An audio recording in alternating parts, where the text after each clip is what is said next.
નમસ્કાર વિદ્યાર્થી મિત્રો, સ્વાગત છે તમારું એમડબ્લ્યુપી એજ્યુકેશનમાં. આજે આપણે જોવાના છીએ ધોરણ નંબર 6 નું સમાજ વિદ્યાનું સ્વાધ્યાય પોથીનું સોલ્યુશન કરવા જઈ રહ્યા છીએ.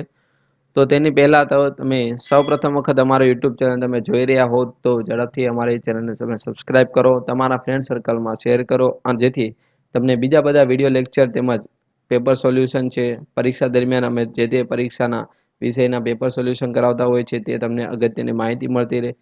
તો તેના માટે ઝડપથી અમારી ચેનલને સબસ્ક્રાઇબ કરો. ચલો તો આજના આપણે ચેપ્ટર નંબર 9 એટલે કે આપણું ઘર પૃથ્વીનું સોલ્યુશન કરવા જઈ રહ્યા છીએ. એમાં પહેલા વિકલ્પ જોઈએ. એમાં પેલું, સૂર્યની નજીક સૌથી નજીકનો ગ્રહ કયો છે? તો કે બુધ. જીરો અક્ષાંશ વૃત્ત કયા નામે ઓળખાય છે? તો કે વિષુવવૃત્ત. એના પછી 23.5 ઉત્તર અક્ષાંશ અને 66.5 ઉત્તર અક્ષાંશ વચ્ચે કયું કટિબંધ આવેલું છે? સમશીતોષ્ણ. પૃથ્વી પોતાના ધરી ઉપર કેટલા અંશને ખૂણો બનાવે છે? તો કે 66.5. સૂર્યના ક્રાંતિવૃત્ત વિષુવવૃત્તમાં વર્ષમાં કેટલી વાર છેદે છે? તો કે 2 વાર. કોના અંતરાયથી પૃથ્વી પર સૂર્યગ્રહણ જોવા મળે છે? કે ચંદ્રના. સૂર્યના ગુરુત્વાકર્ષણ બળ પૃથ્વી કરતા કેટલા ગણું છે? 28 ગણું છે. સૂર્યના પ્રકાશને ધરતી પર પહોંચવા માટે કેટલો સમય લાગે? તો 8.25 મિનિટનો. સૂર્યનું મુખ્ય આવરણ કયા વાયુનું બનેલું છે? તો કે હાઇડ્રોજનનું. સૌર પરિવારમાં કુલ કેટલા સભ્ય ગ્રહો છે? તો કે 8. સૌર પરિવારનો સૌથી ચમકતો ગ્રહ કયો છે? શુક્ર. પૃથ્વી અને ગુરુ વચ્ચેનો કયો ગ્રહ છે? તો કે મંગળ. સૌર મંડળમાં કયો ગ્રહ સૌથી મોટો છે? તો કે ગુરુ. એના પછી 14મો, યુરેનસ ગ્રહની શોધ ક્યારે થઈ? ઈસવીસન 1781માં. સૂર્યમંડળમાં કયા ગ્રહ ઉપર દિવસ રાત અને ઋતુઓ જેવી ઘટનાઓ જોવા મળે? તો કે પૃથ્વી ઉપર. એના પછી આગળ વધીએ આપણે.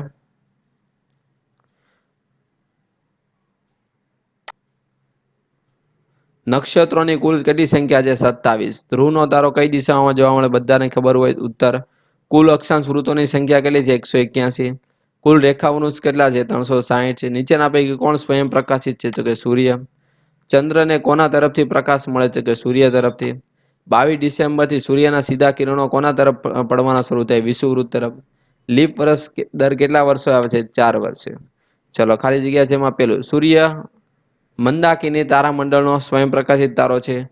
બીજામાં, સૂર્ય પૃથ્વી પરના જીવનનો દાતા ગણાય છે. ત્રીજું, પૃથ્વી સૂર્યથી કેટલા 15 કરોડ કિમી દૂર છે. ચોથું, બુધ સૂર્યના સૌથી નજીકનો ગ્રહ છે. પાંચમું, પૃથ્વી પોતાની ધરી ઉપર 24 કલાકમાં એક આંટો પૂરો કરે છે. છઠ્ઠું, પૃથ્વી સૂર્યની આસપાસ લગભગ 365 દિવસમાં એક આંટો પૂર્ણ કરે છે. સાતમું, ચંદ્ર પૃથ્વીનો એકમાત્ર ઉપગ્રહ છે. આઠમું, ચંદ્ર અને સૂર્યને પ્રકાશિત કરે છે. નવમું, શનિ ગ્રહ નીલા રંગના તેજસ્વી વલયોને સુંદર લાગે છે. 10મું, યુરેનસ ગ્રહની શોધ કોણે કરેલી? વિલિયમ હર્શલ નામના વૈજ્ઞાનિકે કરેલી. 11મું, મહારાષ્ટ્રનું કોયના સરોવર ઉલ્કા પડવાથી બનેલું છે. 12મું, ધ્રુવનો તારો એ સપ્તર્ષિ તારાના ઝુમખાની અંદર મદદથી શોધી શકાય. 13મું, પૃથ્વીના ગોળાની ઉપર આડી દોરેલી કાલ્પનિક રેખાને અક્ષાંશ વૃત્ત કહેવાય. 14મું, ઊભી દોરેલી રેખાંશ વૃત્ત કહેવાય. ચલો, હવે આપણે જોડકા જોવાના છે. એમાં પેલું, બુધ શું છે? તો કે સૂર્યનો સૌથી નજીકનો ગ્રહ. શુક્ર તો સૌથી ચમકતો ગ્રહ છે. ગુરુ તો સૌથી મોટો ગ્રહ છે. શનિ તો કે પાઘડીયો ગ્રહ કહેવામાં આવે છે. પાઘડી એટલે કે એની આજુબાજુ વલય છે ને એટલે. બીજું જોડકું આપણે, જીરો અક્ષાંશ વૃત્ત તો એમાં આવશે વિષુવવૃત્ત. બરાબર. 23.5 ઉત્તર અક્ષાંશ વૃત્ત એમાં આવશે કર્કવૃત્ત. 23.5 દક્ષિણ અક્ષાંશ વૃત્ત એટલે કે મકરવૃત્ત. ને જીરો રેખાંશ વૃત્ત એટલે કે આવશે ગિનીચ રેખા. ચલો, હવે એક બે વાક્યમાં પેલું, પૃથ્વીને ગતિઓ કેટલી છે? 2, પરિભ્રમણ અને પરિક્રમણ. સૂર્યમંડળનો સૌથી ચમકતો ગ્રહ તો શુક્ર. ધ્રુવનો તારો કઈ દિશામાં છે? તો કે ઉત્તર. ચોથું, 180 રેખાંશ વૃત્ત કયા નામે ઓળખાય છે? આંતરરાષ્ટ્રીય દિનાંતર રેખા. કયા ગ્રહો આંતરિક ગ્રહો તરીકે ઓળખાય? બુધ, શુક્ર, પૃથ્વી અને મંગળ. ઉત્તરાયણ એટલે શું? તો કે 22 ડિસેમ્બર સૂર્યના સીધા કિરણો મકરવૃત્તથી ખસીને ઉત્તર તરફ એટલે કે વિષુવવૃત્ત તરફ પડવાના શરૂ થાય છે, જેને આપણે ઉત્તરાયણ કહેવાય. સૌર મંડળનો કોનો કોનો સમાવેશ છે? સૂર્ય, ગ્રહ, ઉપગ્રહ, લઘુ ગ્રહ, ધૂમકેતુ, ઉલ્કાઓ આ દરેકના. ચલો, એના પછી જે હવે પ્રકાશ અને ગરમી શેમાંથી મળે છે આપણને? તો કે સૂર્યમાં રહેલા હાઇડ્રોજન અને હિલિયમ વાયુના પ્રક્રિયાથી આપણને પ્રકાશ અને ગરમી મળે છે. સૂર્ય આપણને પૃથ્વીને શું આપે છે? પ્રકાશ અને ગરમી. સૂર્યના સજીવોના પાલક તરીકે સાથે ઓળખાય કે પૃથ્વી પરથી સમગ્ર જીવસૃષ્ટિનું જીવન સૂર્યના પ્રકાશ ઉપર આધાર રાખે તેથી. 11મું સૌર પરિવારના 8 ગ્રહોના નામ લખો તો બુધ, શુક્ર, પૃથ્વી, મંગળ, ગુરુ, શનિ, યુરેનસ, નેપચ્યુન. એના પછી 12મો સવાલ કયો ગ્રહ પૃથ્વીના જોડિયા ભાઈ જેવો લાગે છે? તો કે શુક્ર, કારણ કે તેના કદ અને વજન લગભગ પૃથ્વી જેટલા છે. એટલે કયો ગ્રહ નરી આંખે જોઈ શકાય? તો કે મંગળ, બુધ, ગુરુ, શુક્ર અને શનિ. શનિને પાઘડિયો ગ્રહ કેમ કહેવાય છે? આપણે હમણાં જોડકામાં ચાલો કે શનિની આસપાસ વીટી આકારના લીલા રંગના 3 તેજસ્વી વલય છે.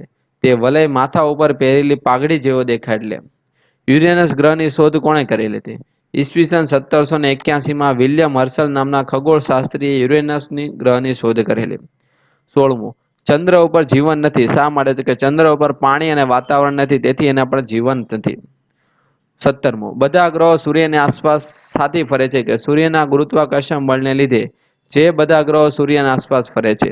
ઉલ્કા કોને કહેવાય? તો કે અવકાશમાં ફરતા પથ્થરના નાના ટુકડા કે જે ગ્રહોના ભાગ રૂપે હોય તેને આપણે શું કહીએ? ઉલ્કા કહેવાય. ધ્રુવનો તારો આપણને કેવી રીતે શોધી શકાય? છે કે ધ્રુવના તારાને સપ્તર્ષિ તારકના ઝુમખાની મદદથી આપણે તમે મેળવી શકો.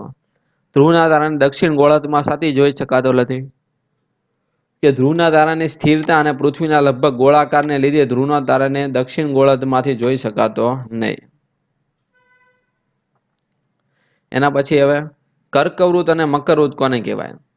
તો વિષુવવૃત્તથી ઉત્તરે 23.5 અંતરે અક્ષાંશ રેખાને આપણે કર્કવૃત કહીએ અને વિષુવવૃત્તથી દક્ષિણ ઉપર 23.5 દક્ષિણ અક્ષાંશ રેખાને આપણે શું કહીએ? મકરવૃત કહીએ. ઉત્તર ધ્રુવ અને દક્ષિણ ધ્રુવ કોને કહેવાય? વિષુવવૃત્તથી ઉત્તરે 66.5 અક્ષાંશ રેખાને આપણે ઉત્તર ધ્રુવ કહેવાય અને વિષુવવૃત્તથી દક્ષિણ 66.5 દક્ષિણ અક્ષાંશ રેખાને આપણે શું કહેવામાં છે? દક્ષિણ ધ્રુવવૃત્ત કહેવાય. એના પછી અયન એટલે શું? તો કે વિષુવવૃત્તથી ઉત્તરે કર્કવૃત સુધી અને દક્ષિણે મકરવૃત સુધીની દેખાતી સૂર્યની ગતિને આપણે શું કહેવામાં છે? અયન. પૃથ્વીની દૈનિક ગતિ કોને કહેવાય? પૃથ્વી પોતાના ધરી પર પશ્ચિમથી પૂર્વમાં 24 કલાકમાં એક આંટો પૂર્ણ કરે છે તેને. પૃથ્વીની વાર્ષિક ગતિ કોને કહેવાય? તો કે પૃથ્વી સૂર્યની આસપાસ 365 દિવસમાં એક પરિક્રમા પૂર્ણ કરે તેને. કક્ષા એટલે શું? તો કે પૃથ્વી આ અવકાશમાં એક નિશ્ચિત કાલ્પનિક માર્ગ સૂર્યની આસપાસ પ્રદક્ષિણા કરે છે જેને. પૃથ્વી ઉપરની ઋતુ બધાને આપણે આ મુખ્ય 2 ઋતુ છે બરાબર, ઉનાળો, શિયાળો અને હજી એક ઋતુ આપણે લખવાની હોય છે ચોમાસું, બરાબર, જે અહીંયા મિસ્ટેક રહી ગઈ છે. 28મું દક્ષિણયાન કોને કહેવાય? 22 જૂનથી સૂર્યના સીધા કિરણો કર્કવૃતથી ખસીને દક્ષિણ તરફ વિષુવવૃત્ત તરફ પડવાનું શરૂ કરે છે જેને આપણે દક્ષિણયાન કહેવાય. અવકાશમાં કેટલા નક્ષત્ર છે? તો ટોટલ 27. એમાં નક્ષત્રના નામ કોઈ અશ્વિની, રેવતી, વિશાખા, પુનર્વસ, મૃગશિર, રોહિણી, પુષ્પ, આદ્રા, સ્વાતિ, બરોબર. ચલો હવે શબ્દની સમજ આપવાની છે. એમાં પેલું છે અક્ષવૃત. તો પૃથ્વી ઉપર ઉત્તર અને દક્ષિણ ગોળાર્ધના વિષુવવૃત્તથી સરખા કોણીય અંતર આવેલા સ્થળોને જોડનાર પૂર્વ પશ્ચિમ સળંગ રેખાના વર્તુળને આપણે શું કહેવામાં છે? અક્ષવૃત. રેખાવૃત્ત કે પૃથ્વીની ધરીથી મૂળ રેખાવૃત્તની કાલ્પનિક સપાટી સાથે પૃથ્વી સપાટીએ સરખા કોણાત્મક અંતરે રહેલા સ્થળને વિષુવવૃત્ત કોને કહેવાય? પૃથ્વીની સપાટી પર મધ્યમાં એક આડી આવેલી રેખાને આપણે 2 સરખા ભાગ કરે છે પૃથ્વીના, જેને આપણે વિષુવવૃત્ત કહેવાય છે.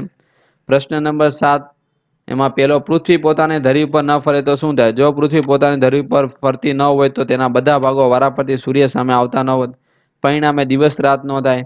પૃથ્વીનો જે ભાગ સૂર્યની સામે હોય ત્યાં કાયમ દિવસ જ રહે અને જે ભાગ વિરુદ્ધ દિશામાં હોય ત્યાં કાયમ શું રહે? રાત હોય. અક્ષાંશ વૃત્ત અને રેખાંશ વૃત્ત. અક્ષાંશ વૃત્ત પૃથ્વીના ગોળા ઉપર દોરેલી આડી કાલ્પનિક રેખાને આપણે અક્ષાંશ વૃત્ત કહેવાય. જ્યારે પૃથ્વીના ગોળા ઉપર ઊભી દોરેલી કાલ્પનિક રેખાને આપણે શું કહેવાય છે? રેખાંશ વૃત્ત. ગ્રીનિશ રેખાની માહિતી આપો. ઇંગ્લેન્ડના ગ્રીનિશ શહેર પરથી પસાર થતા 0 રેખાંશ વૃત્તને આપણે ગ્રીનિશ રેખા કહેવામાં આવે છે. તેનાથી પૃથ્વીના પૂર્વ અને પશ્ચિમ એમ 2 ભાગ પડે, જેનું ક્રમે પૂર્વ ગોળાર્ધ કહેવાય અને બીજું કહેવાય પશ્ચિમ ગોળાર્ધ. ગ્રીનિચ રેખા અથવા 0 રેખાંશ વૃત્ત મુખ્ય રેખાંશ વૃત્ત નામે પણ ઓળખાય છે. ચલો આંતરરાષ્ટ્રીય દિનાંતર રેખા. તો 180 ડિગ્રી રેખાંશ વૃત્તને આપણે આંતરરાષ્ટ્રીય દિનાંતર રેખા કહેવાય. 180 રેખાંશ વૃત્ત માત્ર એક જ છે. આ વૃત્તને ઓળંગીને પૂર્વથી પશ્ચિમ તરફ જતા તારીખ અને વાર એક દિવસ આગળ કરવા પડે છે. એ જ રીતે આ વૃત્તને ઓળંગીને પશ્ચિમથી પૂર્વ તરફ જાઓ, બરોબર, તો તારીખ અને વાર એક દિવસ તમારે ઓછા કરવા પડે છે. પરિભ્રમણ એટલે શું? કે પૃથ્વી ભમરડાની જેમ પોતાની કાલ્પનિક ધરી ઉપર વિષુવવૃત્ત પર કલાકના 1670 કિલોમીટરની ઝડપે એક ચક્ર પૂર્ણ કરે છે. પૃથ્વીની આ ગતિને પરિભ્રમણ અથવા ધરીભ્રમણ કહેવામાં આવે છે. અને આ ચક્ર પૂર્ણ કરતા પૃથ્વીને 24 કલાક જેટલો સમય લાગે છે, જેને દૈનિક ગતિ કહેવાય. પરિક્રમણ એટલે શું? કે પૃથ્વી પોતાની ધરી પર ફરતા ફરતા સૂર્યની આસપાસ પરિક્રમા કરે છે. પૃથ્વીની આ ગતિને શું કહેવામાં આવે છે? પરિક્રમણ કહેવાય છે. એના પછી બરોબર પરિક્રમણ કરતા કરતા 365 દિવસ અને 6 કલાક લાગે છે, જેને વાર્ષિક ગતિ પણ કહેવામાં આવે છે. ચલો પ્રશ્ન નંબર 8. ફેબ્રુઆરી માસમાં ક્યારેક 29 દિવસ છે, સમજાવો. તો પૃથ્વીનું એક વર્ષ 365 દિવસ અને 6 કલાકનું છે. આ 6 કલાકનું છે. 6 કલાક એટલે કે એક દિવસનો ચોથો ભાગ કહેવાય. ચોથા ભાગની ગણતરી કરવાનો આપણે અગવડ ભર્યું હોય, જેથી 365 દિવસને આપણે એક વર્ષ ગણીએ છીએ. ચોથો ભાગ આપણે બાકી રાખીએ છીએ. તો આ બાકી બચેલો જે 6 કલાકનો જે એટલે કે દર 4 વર્ષે ફેબ્રુઆરી મહિનામાં એક દિવસ આપણે વધારી દઈએ, બરોબર. જે ચોથો ભાગ બાકી રહેલો તો દર 4 વર્ષે આપણે એ ચોથો ભાગ આપણે એડ કરતા જઈએ 4 વર્ષનો, એટલે એક દિવસ આપણે વધારીએ. એટલે 28 દિવસને બદલે આપણે 29 દિવસ આપણે નક્કી કરીએ, બરોબર. જેથી બધા દિવસો એટલે 4 વર્ષે એક સરખા દિવસ થઈ જાય, એટલે જેને આપણે લીપ વર્ષ કહેવાય. આંતરરાષ્ટ્રીય દિનાંત રેખા વાકી ચૂકી કેમ હોય છે? આપણે જોઈએ તો હવે આ દિનાંત રેખા એ પેસિફિક મહાસાગર માંથી પસાર થાય, અને આ મહાસાગરમાં કેટલાક ટાપુ છે. આ ટાપુનો કેટલોક ભાગ 180 રેખાંશ વૃત્તની પૂર્વમાં છે, કેટલોક ભાગ પશ્ચિમમાં છે. જો આંતરરાષ્ટ્રીય દિનાંત રેખા આપણે સીધી દોરીએ તો દેશના કેટલાક ભાગો જમીનની આ રેખા પર પસાર થાય, એટલે અમુક ભાગ છે એ એક વખત આ બાજુ આવશે ને અમુક ભાગ આ બાજુ આવે. હવે એક જ દેશમાંથી એટલે અથવા એક ટાપુમાંથી આ રેખા પસાર થાય તો 2 વાર અને 2 તારીખ થઈ જાય એક જ દિવસમાં, બરોબર. એટલે એ સ્પષ્ટ સમયગાળો માં લોચો થાય એટલે કે ગોટાળો થાય છે. આથી એમાં આંતરરાષ્ટ્રીય દિનાંત રેખા આપણે વાકી ચૂકી દોરીએ. ચલો પૃથ્વી ઉપર દિવસ રાત કેમ થાય? તો કે પૃથ્વી આપણી ગોળ છે. અડધા ભાગ ઉપર સૂર્યપ્રકાશ પડે છે, એટલે જે ભાગ ઉપર સૂર્યપ્રકાશ પડતો હોય તે દિવસ હોય, ત્યારે તેના વિરુદ્ધમાં બરોબર બાકીના જે બીજા ગોળવાળા ભાગ ઉપર સૂર્યપ્રકાશ પડતો નથી, ત્યાં શું હોય છે? ત્યાં સૂર્યપ્રકાશ ન પડે એટલે ત્યાં શું હોય છે? અંધકારમય હોય છે, એટલે ત્યાં આપણે શું કહીએ છીએ? રાત. એમ દિવસ રાત બરોબર થાય છે. એનો સંપૂર્ણ તમને ઉત્તર લખેલો છે, મેં તમને સમજાવ્યું તે પ્રમાણે ઉત્તર લખેલો છે. એના પછી જોઈએ આપણે દિવસ રાત લાંબા ટૂંકા થાય, બરોબર કેમ? તો આપણે પૃથ્વી જે છે ને, પૃથ્વી આપણી ધરી ઉપર આ રીતે થોડીક નમેલી છે, બરોબર. એક્ઝામ્પલ તરીકે આપણે આ પૃથ્વી છે, તો પૃથ્વી છે જ આ રીતે થોડીક ત્રાસી છે, આમ આમ નમેલી છે, ધરી ઉપર નમેલી છે. જેના કારણે અમુક ભાગ બરોબર જે તમે જોઈ શકો છો, આ ધરી ભ્રમણ થાય છે. તો આ ધરી ભ્રમણ આ રીતે ત્રાસી રીતે ધરી ઉપર હોવાથી એનું કોણીય ભ્રમણ બરોબર થતું નથી. એટલે અમુક ભાગમાં દિવસ લાંબા હોય છે, તો બીજે ભાગમાં રાત ટૂંકી હોય છે, બરોબર. જો અહીં લખેલું છે ધરી ભ્રમણ 66.5 ના ખૂણે નમેલી હોય છે, આસપાસ ફરે છે. ભરતદેવ ઉત્તર અને દક્ષિણ વારાફરતી સૂર્યની બાજુ નમેલા આવે છે. તો જે ભાગ નમેલો હોય સૂર્ય બાજુ એ વધુ સમય માટે સૂર્યપ્રકાશમાં રહે છે, એટલે ત્યાં દિવસ લાંબો હોય છે અને તેની વિરુદ્ધમાં રાત ટૂંકી હોય છે, બરોબર. તો અહીં ઉત્તર તમને આપેલો છે. ચાલો એના પછી સૂર્યગ્રહણની આકૃતિ તમારે દોરવાની છે, વિદ્યાર્થી મિત્રો. અહીંયા મેં આકૃતિ દોરેલી છે નહીં, તમારે જાતે લખવાની છે. એનું વિશે આપણે માહિતી આપી દઈએ કે ચંદ્ર એ પૃથ્વીનો ઉપગ્રહ છે. તે પૃથ્વીની આસપાસ ફરે છે. વળી તે પૃથ્વીનું ખૂબ નજીક છે અને તે ફરતી વખતે સૂર્ય અને પૃથ્વી વચ્ચે આવી જાય, બરોબર. તે સમયે ચંદ્રના અવરોધથી સૂર્ય દેખાતો બંધ થઈ જાય. આ ઘટનાને આપણે શું કહે છે? સૂર્યગ્રહણ કહેવામાં આવે છે. જેમ કે ઉદાહરણ તરીકે આકૃતિ આપણે દોરીએ તો આપણી આ પૃથ્વી છે, આપણી પૃથ્વી છે, આ આપણો સૂર્ય છે. સૂર્યનું કદ પૃથ્વી કરતા મોટું હોય છે, અને આ આપણું ચંદ્ર છે, બરોબર. તો હવે આ ચંદ્ર છે એ પૃથ્વીની આસપાસ આ રીતે પરિક્રમણ કરે છે. એક મિનિટ. ચંદ્ર છે તે પૃથ્વીની આસપાસ આ રીતે શું કરે છે?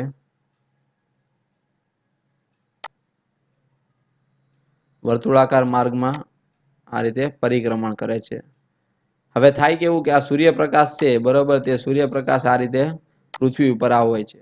એમાં વચ્ચે શું આવી જાય છે? આ ચંદ્ર આવી જાય છે. એના કારણે એટલા ભાગ ઉપર તમને ચંદ્ર જોવા એટલે ચંદ્ર સૂર્યપ્રકાશ નજર આવતો હોય, જેને આપણે શું કહે છે? ચંદ્રગ્રહણ કહેવાય છે, બરોબર. અહીં તમને સમજાવેલું છે આખી ઘટના. બીજી આપણે જોવાની છે હવે ચંદ્રગ્રહણ કોને કહેવાય? તો ચંદ્રગ્રહણ તો ચંદ્ર સૂર્ય તરફથી પ્રકાશ મળે છે. તેથી ચંદ્ર તરફ જતા સૂર્યના કિરણો વચ્ચે પૃથ્વી આવી જાય ત્યારે પૃથ્વીના કેટલોક ભાગનો પડછાયો ચંદ્ર ઉપર પડે છે, અને ચંદ્રનો એ ભાગ આપણને ધ્યાનથી દેખાતો નથી, જેને આપણે શું કહે છે? ચંદ્રગ્રહણ. જે મોસ્ટ ઓફ પૂનમની રાતે છે. આ ઘટનામાં કંઈક આ રીતનું હોય છે. આ સૂર્ય, આ આપણી પૃથ્વી છે અને ચંદ્ર આપણો અહીંયા છે. આ ચંદ્ર, બરોબર. હવે આ સૂર્યપ્રકાશ છે એ ચંદ્ર ઉપર તો પડતો હોય, પણ વચ્ચે શું આવી જાય છે? પૃથ્વી. તો આ પૃથ્વીને કારણે આટલા ભાગ ઉપર આપણને અંધકારમય વાતાવરણ જોવા મળે છે, જેને આપણે શું કહીએ? ચંદ્રગ્રહણ. બરોબર. આકૃતિ તમે ડ્રો કરશો એટલે તમને ખ્યાલ આવી જશે. તો વિદ્યાર્થી મિત્રો, આ હતું આપણે સોલ્યુશન. જો તમને સોલ્યુશનમાં પસંદ આવ્યું હોય તો અવશ્ય તમારા ફ્રેન્ડ સર્કલ સુધી આ લિંકને શેર કરશો અને તમે કોમેન્ટ બોક્સમાં તમારા મંતવ્ય અમને અવશ્ય જણાવશો, જેથી અમને મોટિવેટ થોડુંક મળે અને જેમાં સુધારો વધારો કરવાનો હોય તો તે અમને પણ ખ્યાલ રહે. Thank you. ખૂબ ખૂબ આભાર.